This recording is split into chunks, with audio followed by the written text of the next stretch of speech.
मानवीय विद्युत इस जगत की प्रचंडतम ऊर्जा। आग जिस कमरे में जलती है वह पूरा का पूरा गर्म हो जाता है। आग रहती तो ईंधन की सीमा में ही है, पर उसकी गर्मी और रोशनी दूर दूर तक फैलती है। सूरज बहुत दूर होते हुए भी धरती पर अपना प्रकाश और ताप पहुंचाता है। बादलों की गर्जन दूर दूर तक सुनाई पड़ती है। प्राणवान व्यक्ति अपने प्रचंड व्यक्तित्व का प्रभाव सुदूर क्षेत्रों तक पहुंचाते हैं और व्यक्तित्वों को ही नहीं, परिस्थितियों को भी बदलते हैं। वातावरण उनसे प्रभावित होता है। यह प्रभाव उत्पन्न करने वाली क्षमता प्राण शक्ति ही है, भले ही वह किसी भी रूप में काम कर रही हो। यह देव और दैत्य दोनों स्तर की हो सकती है। उसके अनुचित प्रयोग से वैसा ही विनाश भी होता है जैसे कि उचित प्रक्रिया से सत्परिणाम उत्पन्न होते हैं। दैवी आश्रित शक्तियों के बीच संघर्ष होते रहने के सूक्ष्म कारणों में इस प्राण प्रक्रिया का टकराव ही मुख्य कारण होता है। ताप का मोटा नियम यह है कि अधिक ताप अपने संस्पर्श में आने वाले न्यून ताप उपकरण की ओर दौड़ जाता है। एक गर्म दूसरा ठंडा लोहखंड सटाकर रखे जाएं तो ठंडा गर्म होने लगेगा और गर्म ठंडा। वे परस्पर अपने शीत ताप का आदान प्रदान करेंगे और समान स्थिति में पहुंचने का प्रयत्न करेंगे। बिजली की भी यही गति है। प्रवाह वाले तार को स्पर्श करते ही सारे संबद्ध क्षेत्र में बिजली दौड़ जाएगी। उसका सामर्थ्य उस क्षेत्र में बढ़ता जाएगा। प्राण विद्युत का प्रभाव भी शीत ताप के सानिध्य जैसा ही होता है। प्राणवान व्यक्ति दुर्बल प्राणों को अपना बल ही नहीं, स्तर भी प्रदान करते हैं। ऋषियों के आश्रमों में सिंह और गाय के प्रेम पूर्वक निवास करने का तथ्य इसलिए देखा जाता था कि प्राणवान अपनी सद्भावना से उन पशुओं को भी प्रभावित कर देते थे। बिजली लोहे सोने में, संत कसाई में कोई भेद नहीं करती। वह सब पर अपना प्रभाव समान दिखाती है। जो भी उससे जैसा भी काम लेना चाहे वैसा करने में उसकी सहायता करती है। पर मानव शरीर में संव्याप्त विद्युत की स्थिति भिन्न है। उसमें चेतना और संवेदना के दोनों तत्व विद्यमान हैं। वह समस्त शरीर पर शासन करती है। मस्तिष्क उसका केंद्र संस्थान है। इतने पर भी उसे शरीर शक्ति नहीं कह सकते। बल्ब में जलने वाली बिजली उसी में से उत्पन्न नहीं होती, वरन अन्यत्र से आता है। वहाँ से वह चमकती भर है। मानव शरीर में पाई जाने वाली बिजली वस्तुतः चेतनात्मक है। उसे प्राण प्रतिमा कहा गया है। वह शक्ति ही नहीं, संवेदना भी है। विचारशीलता उसका विशेष गुण है। वह नैतिक और अनैतिक तथ्यों को अनुभव करती है और उस आधार पर भौतिक बिजली की तरह समस्वर नहीं रहती, वरन अपना प्रवाह औचित्य के पक्ष में और अनुचित्य के विरोध में प्रस्तुत करती है। इतनी छोटी सी खोपड़ी में इतना बड़ा कारखाना किस प्रकार संजोया जमाया हुआ है, इसे देखकर बनाने वाले की कारीगरी पर चकित रह जाना पड़ता है। यदि इतना साधन संपन्न इलेक्ट्रॉनिक मस्तिष्क बनाकर खड़ा करना हो तो संसार भर के समस्त विद्युत उपकरणों के लिए बनाए गए कारखानों जितनी जगह घेरनी पड़ेगी। निसंदेह मनुष्य एक जीता जागता बिजली घर है, किंतु झटका मारने वाली बत्ती जलाने वाली सामान्य बिजली की तुलना उससे नहीं हो सकती। जड़ की तुलना में चेतन की जितनी श्रेष्ठता है, उतना ही भौतिक और जीवन विद्युत में अंतर है। प्राण विद्युत असंख्य गुणी, परिष्कृत और संवेदनशील है। जीव भौतिकी के नोबेल पुरस्कार प्राप्त विज्ञानी हाजकिन, हक्सले और एक्लिस ने मानवीय ज्ञान तंतुओं में काम करने वाले विद्युत आवेग इम्पल्स की खोज की है। इनके प्रतिपादनों के अनुसार ज्ञान तंतु एक प्रकार के विद्युत प्रवाही तार हैं जिनमें निरंतर बिजली दौड़ती रहती है। पूरे शरीर से इन धागों को समेटकर एक लाइन में रखा जाए तो लंबाई 1,00,000 मील, लगभग 1.5 लाख किलोमीटर से भी अधिक बैठेगी। विचारणीय है कि इतने बड़े तंत्र को विभिन्न दिशाओं में गतिशील रखने वाले यंत्र को कितनी अधिक बिजली की आवश्यकता पड़ेगी। शरीर के एक अवयव मस्तिष्क का स्वतंत्र रूप से विश्लेषण करे तो उसमें 10 अरब नस कोष्ठ न्यूरॉन्स है।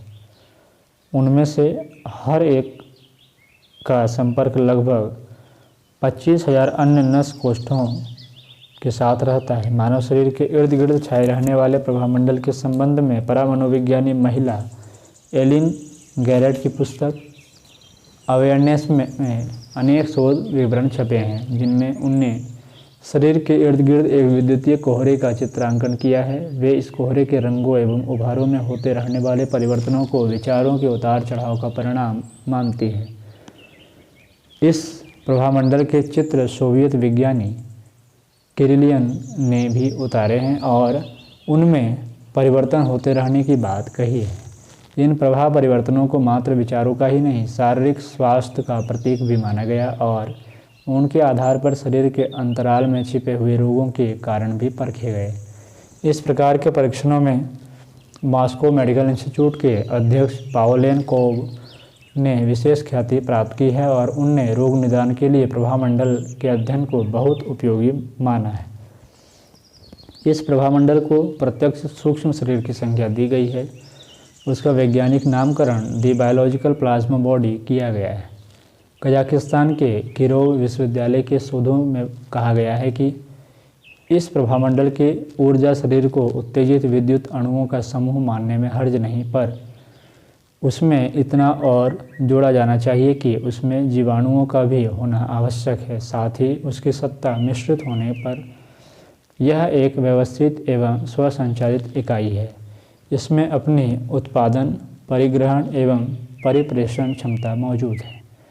येल विश्वविद्यालय की न्यूरो एकेडमी के प्रोफेसर हेराल्ड वर ने प्रमाणित किया है कि प्रत्येक प्राणी एक इलेक्ट्रोडायनेमिक आवरण से घिरा है।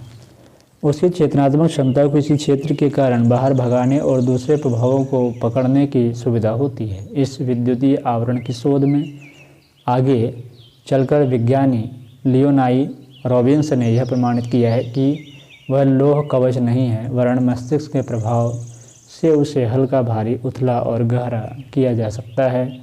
उसकी कार्यक्षमता घटाई या बढ़ाई जा सकती है। विश्व ज्ञान की असीम संपदा को यूनिवर्सल मेमोरी ऑफ नेचर कहा जाता है। इसी की चर्चा बुक ऑफ लाइफ के नाम से भी होती है। इस पुस्तक में विश्व चेतना का आरंभ से अब तक का इतिहास अंकित है। माइक्रोफिल्मों की विशालकाय लाइब्रेरी की तरह इसे समझा जा सकता है। मोटे रूप में तो पता नहीं चलता कि कहाँ क्या क्या अभिलेख अंकित है, पर विशेषज्ञ यह तलाश कर सकते हैं कि इस संग्रहालय की अलमारी में के किस खाने में किस स्थान पर क्या रखा हुआ है। इस कला में प्रवीणता प्राप्त करने के लिए मस्तिष्क की विद्या की साधना की जाती है। इस प्रक्रिया को पदार्थ वैज्ञानिक अपने ढंग से और आत्मविज्ञानी अपने ढंग से विकसित कर सकते हैं। ध्यान धारणा एवं तप साधना से भी यह संभव है और उन परामनोवैज्ञानिक प्रयोगों से भी जो इस क्षेत्र के विशेषज्ञों द्वारा इन्हीं दिनों अपनाए जा रहे हैं। भौतिक क्षेत्र में विद्युत की अनेकानेक विद्युत एवं अविद्युत धाराओं की महत्ता को समझा जा रहा है। उसके प्रभाव से जो लाभ उठाया जा रहा है उससे भी अधिक महत्वपूर्ण उपलब्धियां अगले दिनों मिलने की अपेक्षा की जाती है। ठीक इसी प्रकार मानवीय विद्युत के अनेकानेक उपयोग सूझ पड़ने की संभावना सामने है। विज्ञान इस क्षेत्र में तत्परतापूर्वक संलग्न है और विश्वासपूर्वक कई उपलब्धियां प्राप्त करने की स्थिति में है। चेकोस्लोवाकिया, पोलैंड, बुल्गारिया के जीवशास्त्री मनुष्य की अतीन्द्रिय क्षमताओं के बारे में विशेष रूप से दिलचस्पी ले रहे हैं। उनने पिछले 30 वर्षों में आश्चर्यजनक सफलताएं प्राप्त की हैं। दूरदर्शन, विचार संग्रहण, भविष्य कथन अब शोध के पुराने विषय हो गए। उनमें नई कड़ी साइकोकिनेसिस की जुड़ी है। इस लंबे शब्द का संक्षिप्त संकेत है पीके, अर्थात इसका अर्थ है विचार शक्ति से वस्तुओं को प्रभावित एवं परिचालित करने का सामर्थ्य। जिस प्रकार आग या बिजली के सहारे वस्तुओं का स्वरूप एवं उपयोग बदला जा सकता है, उन्हें स्थानांतरित किया जा सकता है, वैसे ही संभावना इस बात की भी है कि मानव शरीर में पाई जाने वाली विशिष्ट स्तर की विद्युत धारा में से चेतना स्तर को प्रभावित किया जा सकता है। इससे न केवल अतीन्द्रिय क्षमता के विकसित होने से मिलने वाले लाभ मिलेंगे, वरन शारीरिक और मानसिक रोग निवारण में भी बहुत सहायता प्राप्त होगी।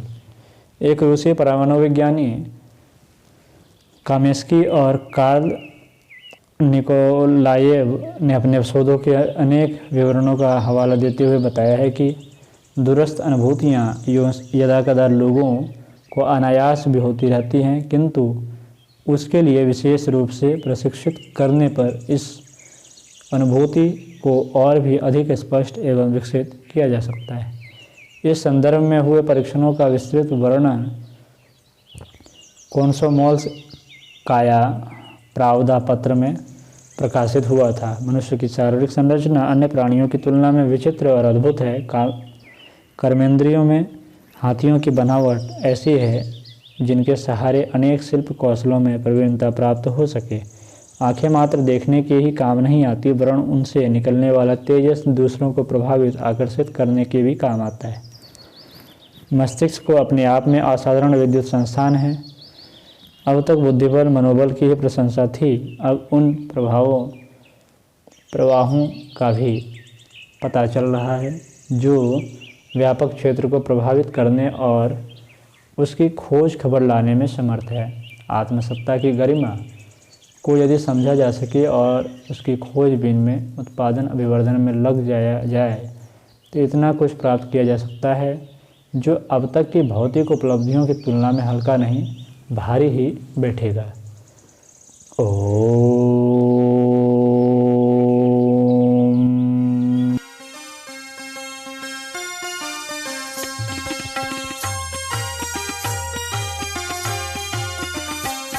चलो गुरुदेव के सपने सजाने की शपथ ले लें।